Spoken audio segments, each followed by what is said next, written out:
Hello, campers. Grab your marshmallows and gather around the true crime campfire. We're your camp counselors. I'm Katie. And I'm Whitney.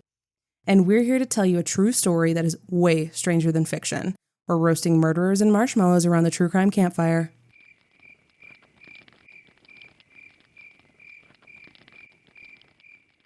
Once an avalanche starts, there's nothing that can be done to stop it. You can prevent them, you can prepare for them, but by the time you start to hear the ice cracking, it's almost always too late. The case of Willie Pickton feels a little bit like an avalanche. For the past 2 episodes, we've discussed that the people in Vancouver's downtown Eastside were hearing ominous creaks, trying hard to determine what the cause was. Unfortunately, for dozens of women, help wouldn't come in time. This is part 3 of Less Dead, The Crimes of Robert Willie Pickton.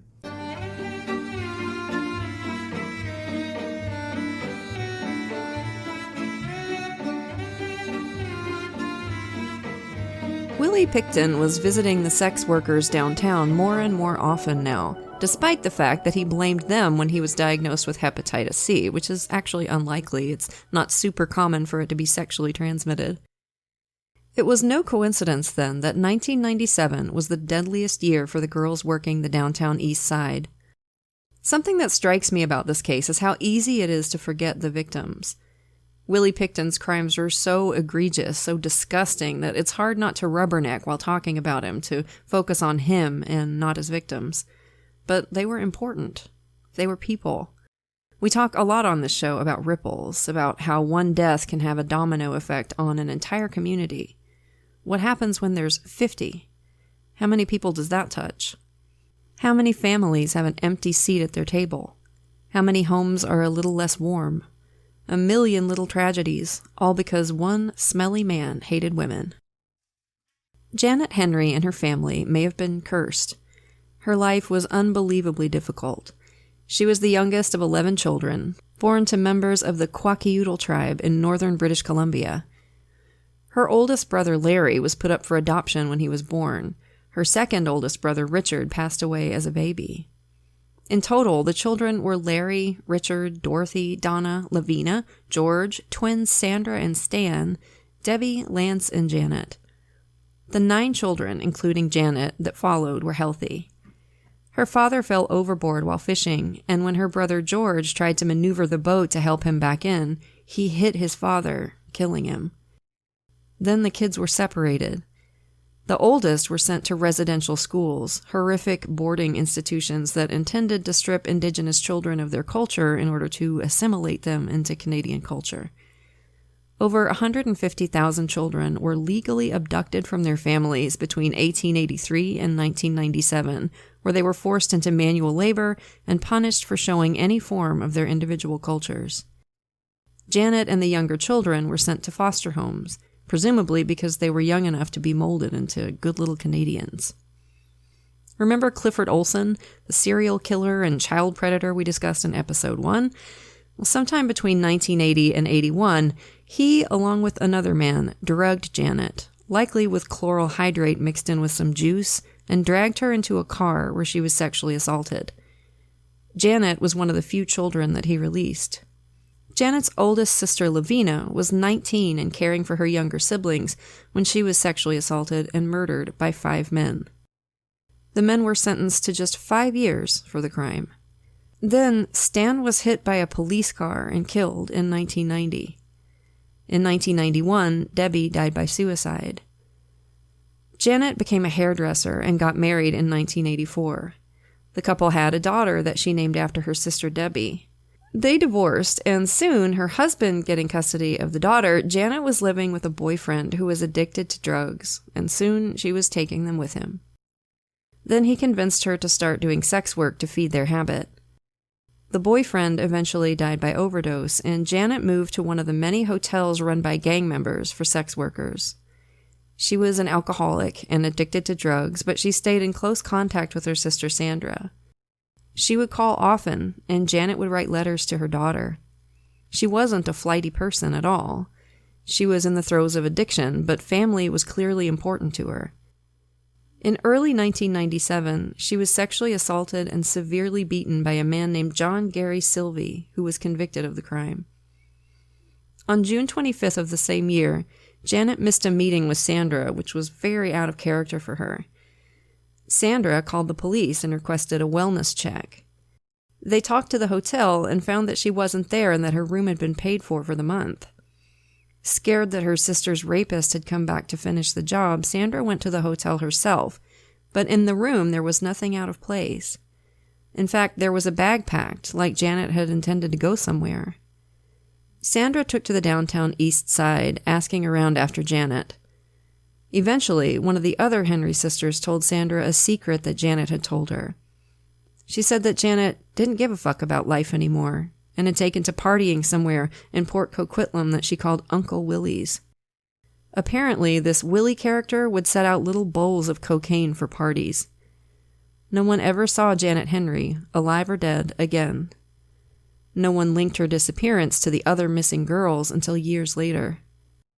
After Janet went missing, her sister Dorothy passed away and Sandra's son died by suicide. This family is like a lightning rod for tragedy. I cannot even imagine the levels of grief in that family. It's just unbelievable. Unbelievable. Helen Hallmark, who was 32 when she disappeared from the downtown East Side in August of the same year, never wanted to see another young girl on the street. She'd been a cheerleader in high school, but in her late teens, she got caught up with drugs and sex work. She had a daughter named Chelsea and selflessly gave her up for adoption because she believed she couldn't give her a good enough life. She tried over and over again to change, to get help, but nothing stuck. She often counseled other young women against following in her footsteps. One such girl wrote in a missing persons forum, "When I met her, I did not do drugs, and she and her friends took me under their wing and basically sheltered me, preventing me from entering the lifestyle. I remember going to her place for dinner one night, and we had pork chops and Brussels sprouts. She was beautiful. I have gone on to nursing school, and I plan to work in the downtown East Side when I graduate. I want to help people like Helen and others like her as much as I can. It's my way of paying them back because I could have so easily gone down the same path."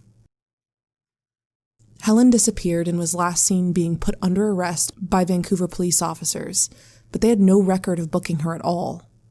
The next woman to go missing was Jacqueline Murdoch, a 27-year-old Indigenous mother of 4. She disappeared on August 14, 1997. When her mom tried to report her missing, it doesn't appear that any investigation was done whatsoever. Her niece wrote a letter to her, posted online.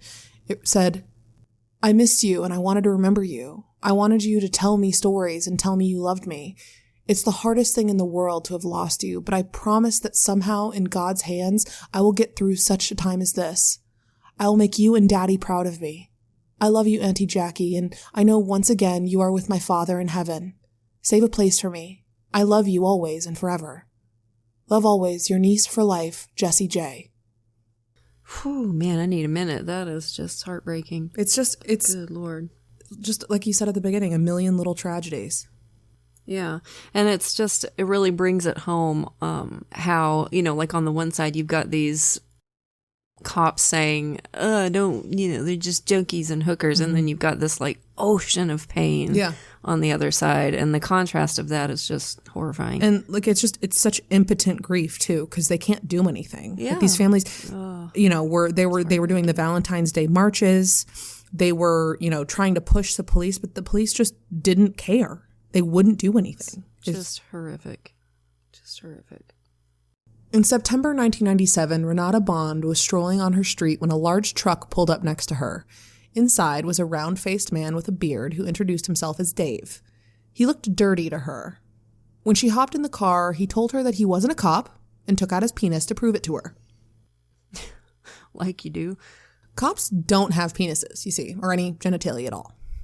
Oh, okay. Interesting. Interesting. Makes sense. Yeah, just a gun barrel where it's supposed to be. And I can't remember what case it is, but there is a case where police officers used fake penises to show. I remember that. I can't remember workers. Which one it was. Yeah, I remember that there was a cop that had like a dildo in his pants. He asked if she'd take $100 for a blowjob, and immediately Renata's brain went into high alert. The going price for a blowy was $40. This was over twice that, and Renata knew something was up. It was too good to be true. She thought, I shouldn't have gotten into the car. I don't like the smell of him. He looks dirty. I think she meant I don't like the smell of him, like I don't like the cut of his jib, but I think she also may not with the have Pickton, like the actual smell of him. With the Pickton brothers, you just can't really tell. Yeah. And Renata was like, no thanks. Dave pushed and said, I can make it worth your while, and offered her a baggie of cocaine. Renata, who was into drugs, still declined. She only traded in sex acts for cash. Renata was savvy.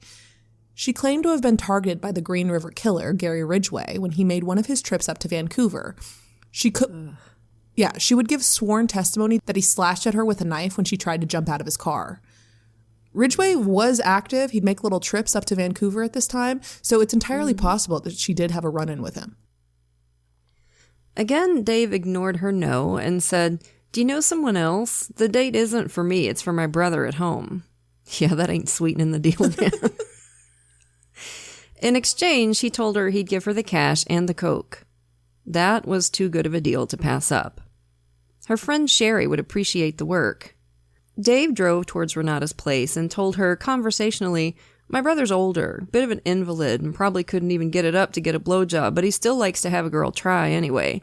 So it'd be an easy date, easy money. So she's just going out there to try, and she'll make a big tip, and she can do the drugs, and there's more drugs out there too. He told her they would need to come with him to his farm in Port Coquitlam.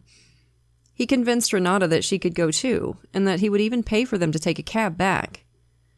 Sherry Irving had been staying with Renata for a while, and the two were buddies. Sherry was 24 years old and had always been fun-loving and popular. Her family moved around a lot thanks to her father's military career, and it was hard on Sherry. When she graduated high school, she moved to Vancouver, and by 19, she was addicted to crack cocaine and had resorted to sex work to make ends meet.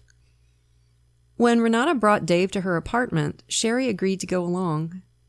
She owed Renata for rent and drugs, so this was a good way for her to pay her debt and have a little take-home, too. When Renata and Sherry arrived at the farm, Dave directed Sherry to the trailer at the back of the property. Willie was waiting for her on the little deck built in front of his trailer, and just before she walked away, Sherry turned to Renata and said, goodbye. Renata's stomach turned. Something wasn't right. She thought to herself, I'm never going to see her again. And she didn't. After that night, Sherry was supposed to catch a ferry with a friend from Vancouver to the mainland, so Renata didn't have anything but a gut feeling to go on.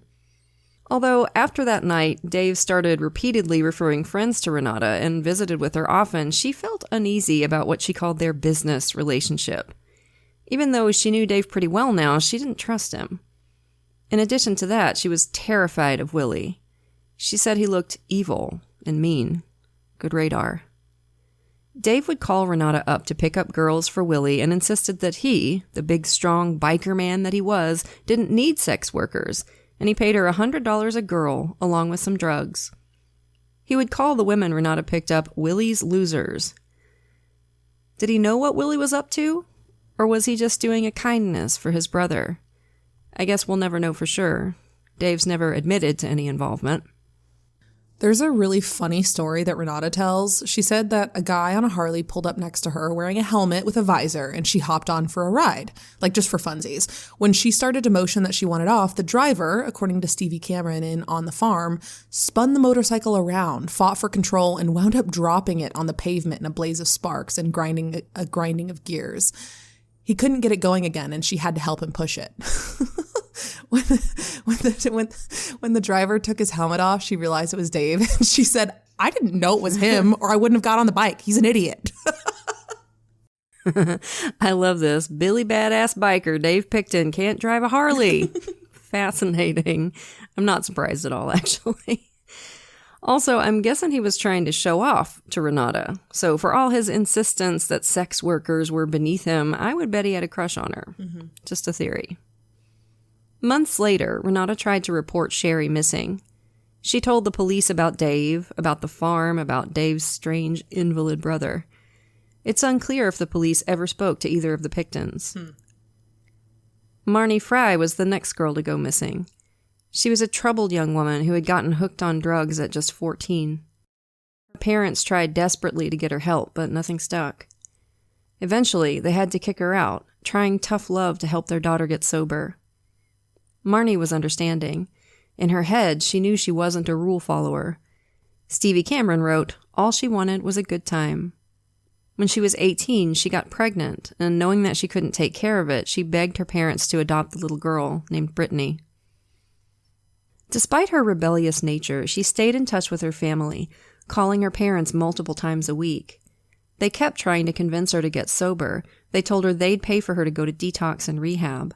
They'd help her however they could. She always promised soon.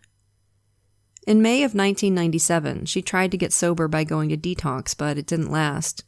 She went back to using drugs and moved to one of the many flop houses in downtown Vancouver. On August 29th, she called her parents in anticipation of her birthday. They told her they sent some money and clothes for her. When she never followed up to thank them for the gift, they got worried and called the police. The police told them, "She's probably on a cruise. Call back after Christmas."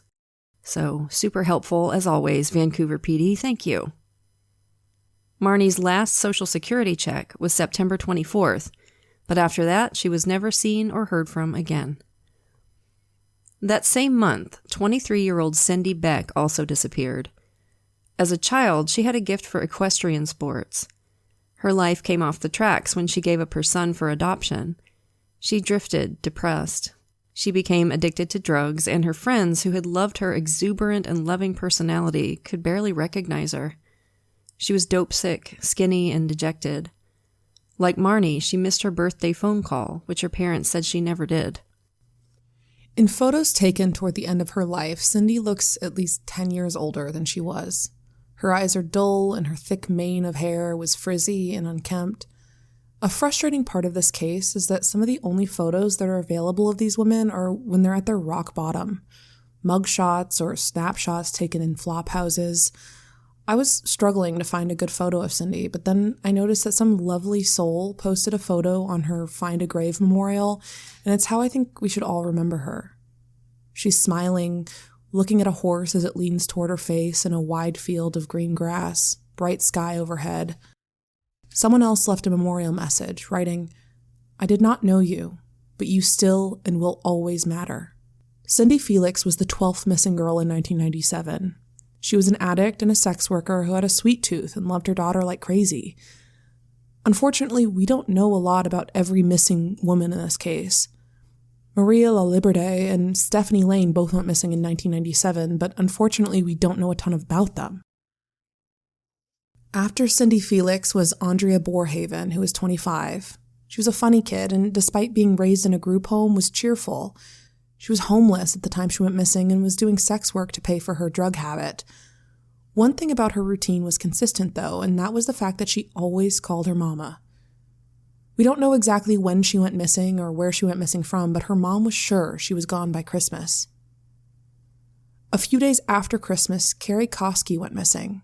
She was 38 and battling a nasty drug addiction. She was less than 100 pounds and was constantly in a cycle of drugs and sex work.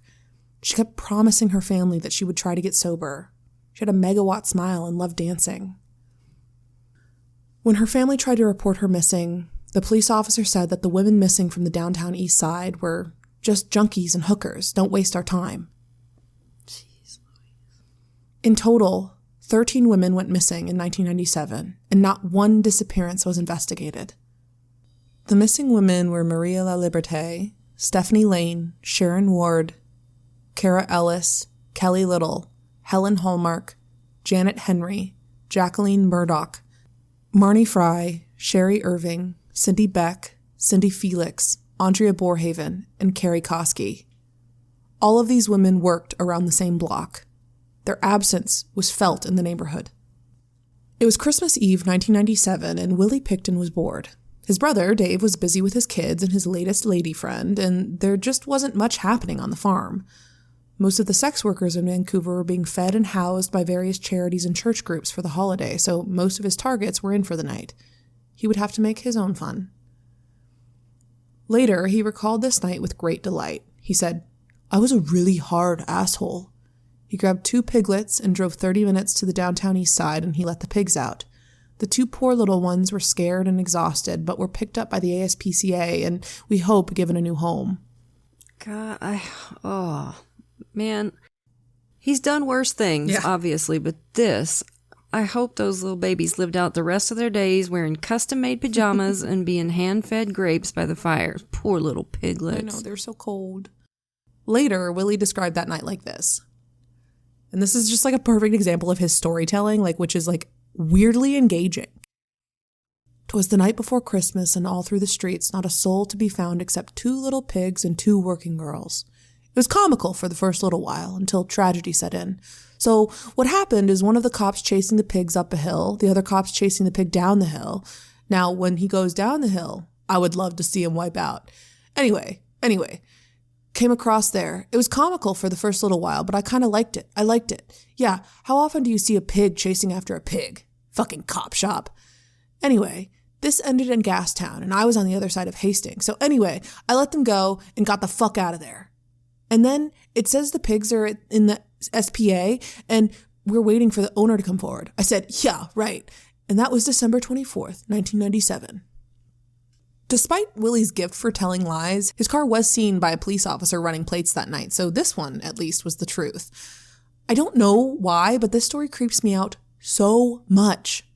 Yeah, it's incredibly creepy. It shows the sadism, that he just enjoyed watching those poor little piggies be scared and enjoyed watching the cops trying to catch them, and it's probably freezing cold. Sadism, yeah.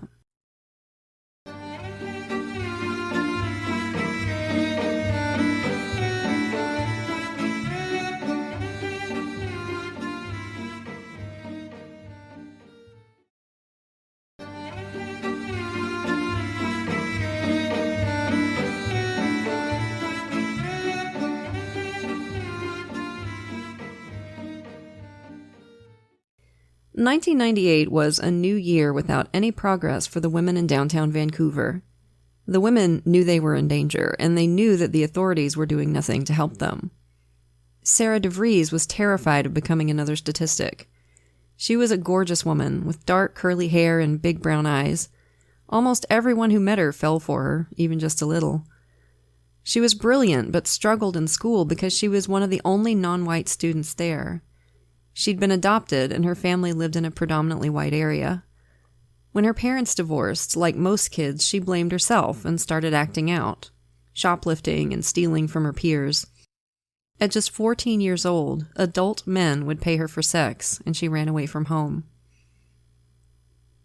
Like most women who landed on the downtown east side of Vancouver, she became addicted to cocaine and heroin and was HIV positive. She started living with a pimp and drug dealer named Bernie Dubois and had 2 children. The first was Bernie's, a little girl named Jeannie. She was born addicted to heroin and had to be given morphine-laced bottles to wean her off without putting her into severe withdrawals. Poor little Bubba. Next came Ben, who was a product of sexual assault and was malnourished and premature. Both kids were sent to live with Sarah's mom, and Sarah supported this decision. She felt like they were better off without her. Despite her addiction to drugs, she was kind of a health nut. She ate healthy and exercised. She became known around the neighborhood for her penchant for inline skating around on the street. She was a bit of a social butterfly and had a ton of friends. In her journal, she described multiple encounters with violent men and her fear of becoming another statistic. She was frustrated with the police. She wrote, "If she were some Square John's little girl, shit would hit the goddamn fan. Front page news for weeks, people protesting in the streets, while the happy hooker just starts to decay like she didn't matter, expendable, dishonorable. It's a shame that society is so unfeeling. She was some woman's little girl gone astray, lost from the right path." She was quite the poet, and in one particularly chilling entry, she wrote this poem. Woman's body found beaten beyond recognition. You sip your coffee, taking a drag of your smoke, turning the page, taking a bite of your toast. Just another day, just another death. Just one more thing you so easily forget. You and your soft sheltered life just go on, for nobody special from your world is gone. Just another day, just another death. Just another Hastings Street whore sentenced to death. Anybody else got goosebumps? Yeah. The last person that saw Sarah alive was Bernie Dubois. He said she rushed into his house in a hurry and wanted a jacket because it was cold. She grabbed her makeup bag but left her purse. She'd be back later, she told him. It was his birthday and they had to celebrate. After that, she was gone. When her worried friend, Wayne Lang, tried to report her missing, the police gave him the same song and dance they gave Cara Ellis' sister-in-law. Only family can report someone missing. So Wayne reached out to her sister Maggie, who was still close with Sarah. When she tried to report her missing, the officer in charge let her declare Sarah missing, but said that he had 5 other cases on his desk and Sarah was probably just out partying. The detective did reach out to Wayne, but kind of hand-waved his story. Wayne went around downtown and put up missing persons posters, but none of Sarah's many friends ever saw her again. Wayne went to a Vancouver Sun reporter named Lindsay Kynes, who'd been following the story of the missing girls for years now. Kynes was convinced that Sarah's disappearance was linked to the other missing girls. In his investigation, he interviewed the families and friends of the missing women, and he also tried interviewing the police. He wrote an article that ran on July 3rd titled "Police Target Big Increase in Missing Women Cases." In it, Kynes outlines the problem of the disappearing sex workers, and the public reacted strongly. Wayne Lang was receiving so many calls about the case that he started recording his conversations, hoping to get some info to find his missing friend. A man named Bill Hiscox called and wanted to tell a story.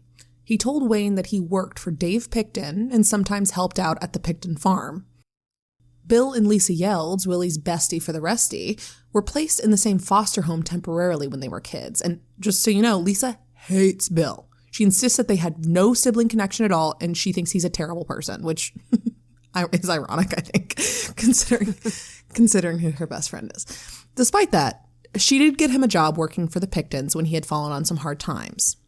Anywho, he called Wayne Lang and told him he was pretty sure that Willie Pickton was responsible for all the missing women. You see, the farm was just lousy with women's clothes and IDs and jewelry and purses, and he was starting to suspect that his boss was up to no good, especially after the incident with Wendy Lynn in the previous year. Luckily for everyone, Wayne recorded the conversation. And I know you're thinking, why is this dude yapping to some rando instead of going to the police? Well, what would you do if I told you he did?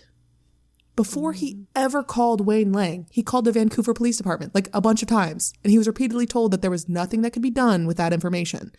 Oh my God. I can't. And it's so creepy to me that there was just clothes, women's clothes everywhere. And yeah. Ugh. 11 women went missing in 1998. Those that we can link to Pickton were Inga Hall, a German immigrant who enjoyed dancing and fast food. Sheila Egan, who was once described as so fresh and young she should have still been in school, but she was a party girl who didn't know when to stop partying. She was seen hitchhiking one night in August and never seen again. Also missing were Julie Young, Angela Jardine, Tanya Emery, Michelle Gurney, Marcella Crazen, and Ruby Ann Hardy. Remember how we said there were some good investigators on this case? Well, 2 of them were Staff Sergeant Doug McKay Dunn and Constable Dave Dixon. McKay Dunn headed up community-based policing, and one of the areas he oversaw was the downtown Eastside. Dixon was working the beat there, and in 1998, he walked into McKay Dunn's office with some worrying numbers. He said that there had been a noticeable increase in missing women's cases since 1995, and he thought that something was amiss.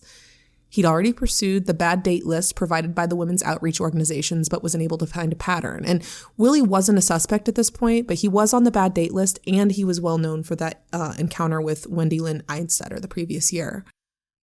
Dixon tried desperately to get anyone to take interest in the case. In fact, when he tried, his colleagues told him that he'd, quote, been down there too long and viewed him as a social worker.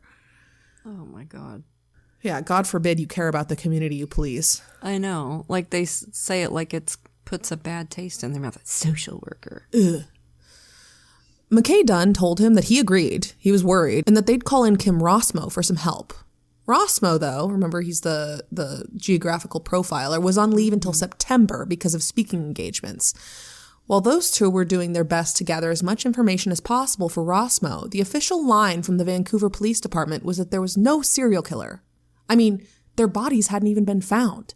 There's no such thing as a murder without a body. There is no war in Ba Sing Se. Nothing to see here, folks. It was probably just regular street violence. Or maybe these destitute women were taking a nice, relaxing vacay. But don't worry, we're putting our best men on it. The Vancouver Police Department had previously had one guy doing missing persons cases, and now they had two. That's a 100% increase.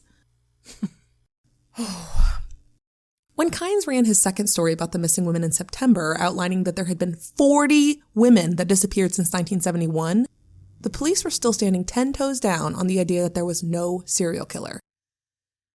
When Kim Rossno got back to work, he analyzed the data and yet again confirmed what Project Eclipse had told them all in 1984. There was a high likelihood that there was a killer on the loose under their noses. Rossmo and McKay Dunn ran the report up the ladder. When it hit the police chief's desk, he agreed. They needed to act immediately. He sent the report to the inspector that would be in charge of the investigation, Fred Biddlecombe, and when they did, Biddlecombe reacted, normally. He just stomped into the police chief's office and threw a little tantrum, screaming, "How dare you tell me how to do my job?" You see, Biddlecombe hated Kim Rossmo and thought his geographical profiling was bunk. He, along with several other officers in the department, did their best to make Rossmo's life hell. They'd give him the wrong times to come to meetings and then berate him when he was late. They'd ignore him and refuse to let him sit with them at lunch. While these men were having a dick measuring contest, women were dying. Unbelievable. Does this feel like deja vu to y'all? Because it feels like deja vu to me. The police are repeatedly so frustratingly blasé at every single turn that I almost want to leave some of this out to save time, but it's so crucial to talk about. A huge reason this case got so bad is because of the insistence of the police to bury their frickin' heads in the sand. That's why Lindsay Kynes' role was so important. He was putting public pressure on the police, and that is one of the functions of journalism in crime. I mean, it can be a great asset. In response to the bad press, the VPD put together Project Amelia. The project, helmed by Lori Schenner, wasn't an admission of a serial killer, but instead a review of missing persons cases. Rossmo would offer some help when needed. As they started reviewing files, they realized there were even more missing women than they initially thought. But nope, still no serial killer. Don't worry. They did follow up on Bill Hiscox's story about Willie Pickton, though. He referred them to Lisa Yelds, who trusted the police about as far as she could throw them. She pretty much refused to talk to him, especially after she heard that a tip from Bill sent them, but the conversation got her mind spinning about Willie again. She guessed that he could be a killer. She sometimes wondered if some of the meat she'd gotten from the Pickton farm was actually human meat. She contracted hepatitis C, and that was the only thing she could think of that could have exposed her. Bill Hiscox wasn't the only friend of Dave's that was suspicious about Willie. A guy named Scott Chubb was, too. Scott worked for Dave as a driver for years, and according to him, he told Dave, "Get Willie off the street" to stop the murdering. Now, did he really say that, or was he fibbing? We're not sure. Most of Scotty Boy's stories come from his time as a confidential informant, and he's kind of got a tenuous relationship with the truth. Most of his time as a CI, he was constantly telling the police, "I need money." So he might have just been telling stories to get paid. Sure. Scott was pretty scared of Dave, actually. His biggest concern about coming forward was that Dave might find out. Most of the stories we get about the Pickton boys come from Scott. He's an interesting fellow. Most of the pictures we have of him, he's wearing trendy 2000s sunglasses with frosted tips. We had to include that because it's such a funny, like he's like this big manly man, and he just has he's got the Guy Fieri hair. Looks like he's headed to Flavortown. Yes. Part of Dave's business was selling topsoil for landscaping and home projects. At the start, Dave took topsoil from his own property to sell to customers, but before long, that well had run dry. Instead, he and his crew would take dirt from elsewhere, sift it for detritus, and sell it. Even dirt that was contaminated with pollutants, so that's good. Scott remembered that once, at a job site, Dave sexually assaulted a female flagger. He was found guilty, but he only had to pay a $1,000 fine and go on probation. The woman told a newspaper, "You could smell him before you saw him. He had no respect for women at all." Dave, as far as we can tell, was into all kinds of shit. He was certainly trafficking women, both on behalf of his brother and on behalf of the Hells Angels. He was also trafficking drugs, which is how Willie had such easy access to them, and he was potentially still running a chop shop. Generally, Dave Pickton was a certified scumbag. He was up to his ears in scum. The scummiest. Either way, Scott Chubb certainly suspected that Willie was responsible for the growing number of missing women.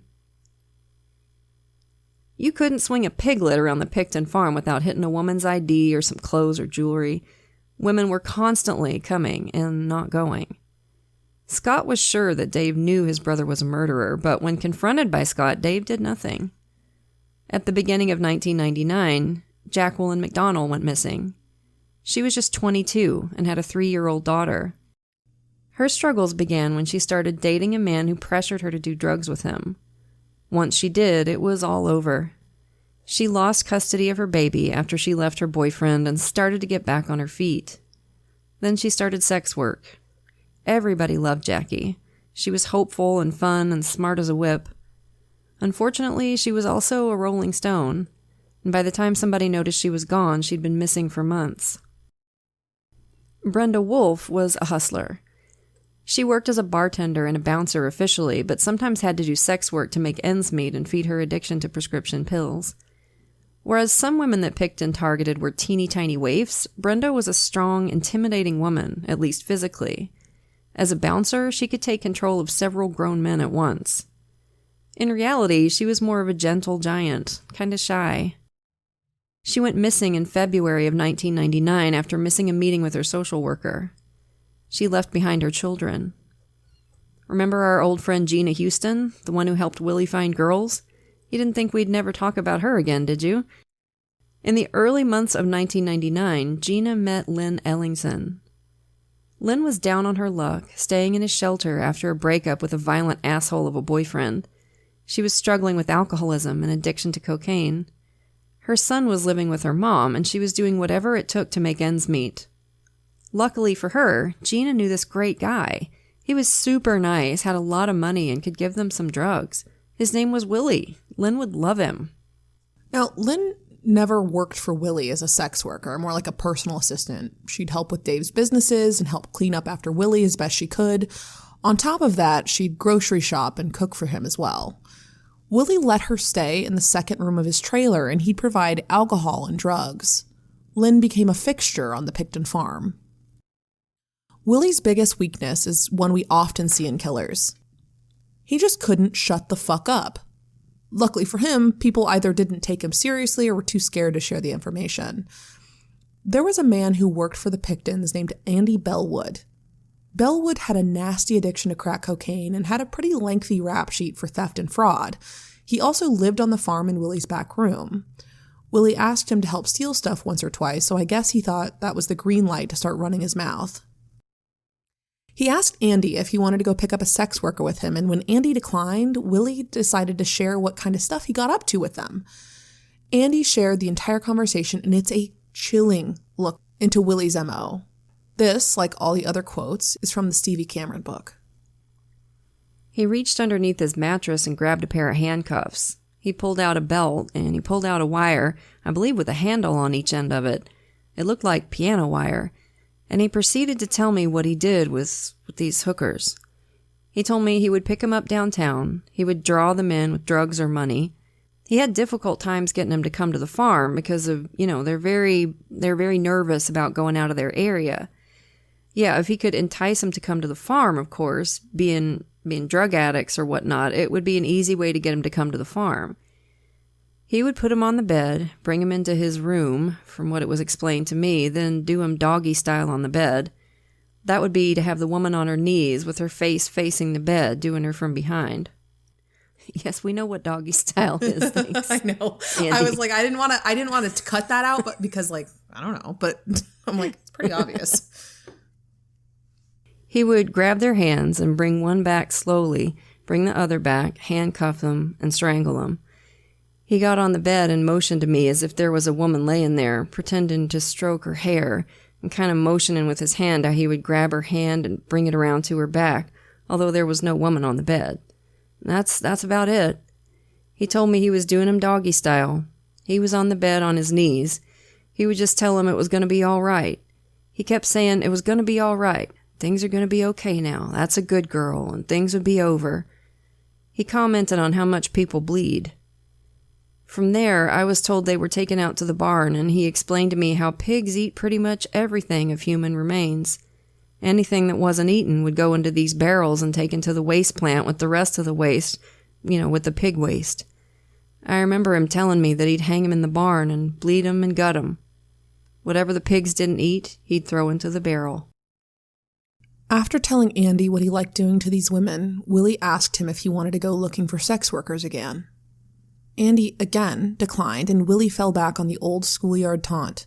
"What are you, scared?" Still, Andy said no.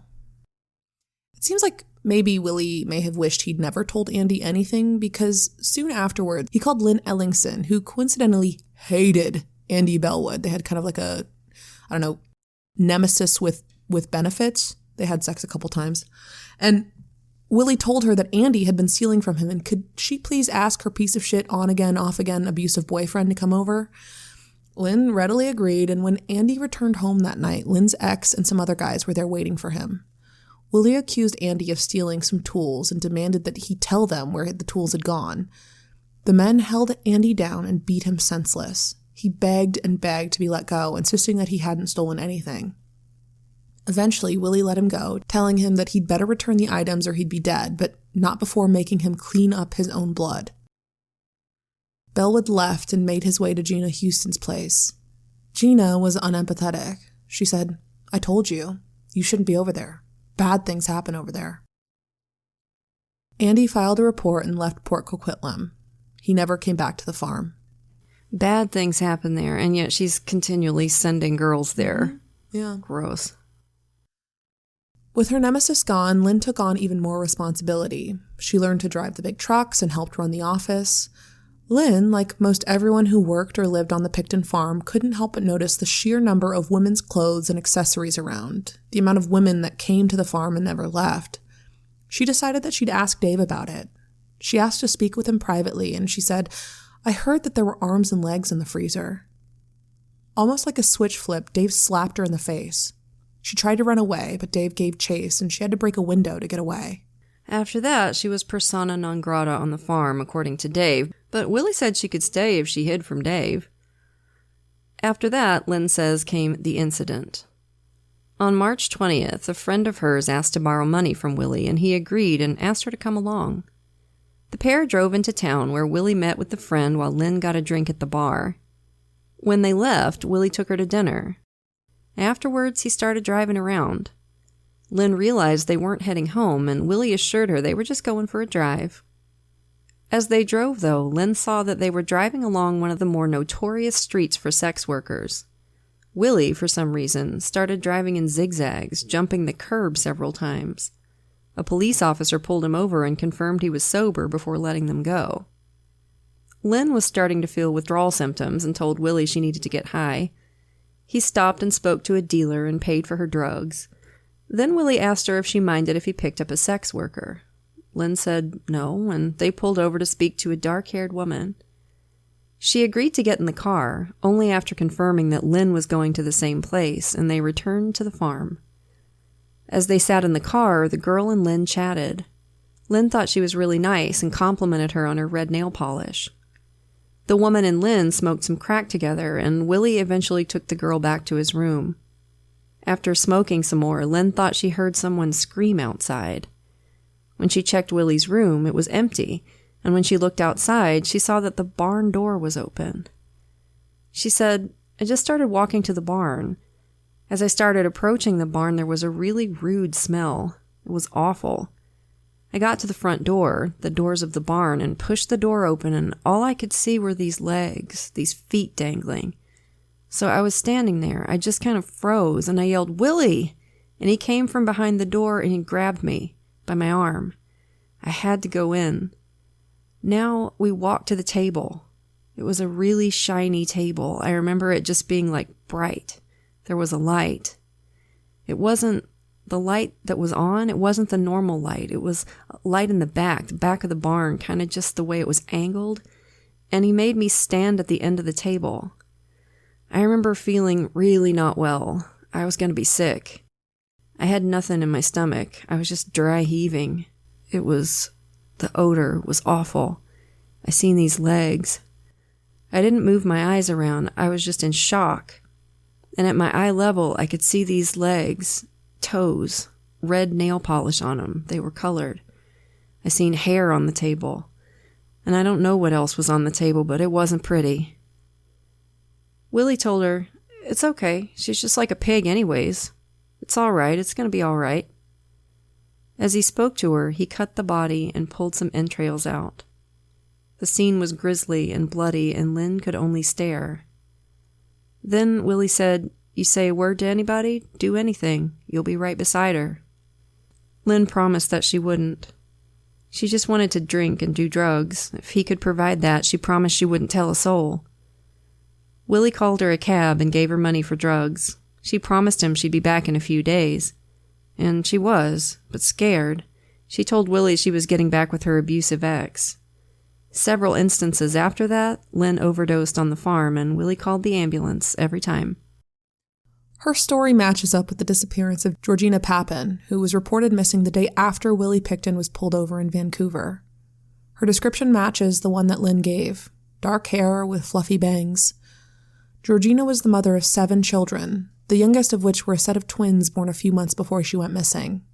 She had a glow about her, something that drew people to her. Like many women in this story, she had a really difficult childhood and her life was ravaged by drugs. Now, Lynn Ellingson isn't the most reliable of narrators. A lot of people think she's lying about this, but the fact of the matter is that her story doesn't change. She's super fuzzy about the time and dates, but at this point in 1999, she was doing drugs every day. I would imagine that she would have a hard time remembering exact dates. The fact that the core of her story doesn't change, though, is a good indicator of truth. Some things don't line up. For example, there was no record of a cab being called to the Pickton residence that night, and Georgina was seen sitting with Willie at a bar around that time, rather than randomly being picked up on the street, but the bones of the story remain the same. Okay, look, I am really sorry, campers. The story is just too big for us to cover in just 3 parts. We really, really want to do it justice. So this is our second to last part, pinky promise. If you must send hate mail, send it to me, not Whitney, but also please don't, because I'm really proud of this series and I'll cry. Yeah, I voted for 3 parts. Stupid Katie wanting to do a good job and stuff. But don't worry, we will have the finale for you next week, and we mean it this time. She knows, I told her. You got one more. For now, lock your doors, light your lights, and stay safe until we get together again around the True Crime Campfire. And as always, we want to send a grateful shout out to a few of our lovely patrons. Thank you so much to Stephanie, the Heat Seeker, Lauren, Sapphire, Molly, Carice, Colleen, and Dottie. We appreciate y'all to the moon and back. And if you're not yet a patron, you are missing out. Patrons of our show get every episode ad-free, at least a day early, sometimes even 2, plus tons of extra content, like patrons-only episodes and hilarious post-show discussions. We're just about to post a new patrons-only episode. It's on the cusp. Editors got it. And once you hit the $5 and up categories, you get even more cool stuff. A free sticker at $5, a rad enamel pin or fridge magnet while supplies last at $10, virtual events with Katie and me, and we're always looking for new stuff to do for you. So if you can, come join us at patreon.com/truecrimecampfire. For great TCC merch, visit the True Crime Campfire store at spreadshirt.com. Check out our website at truecrimecampfirepod.com, and if you like what we're doing, leave us a nice review.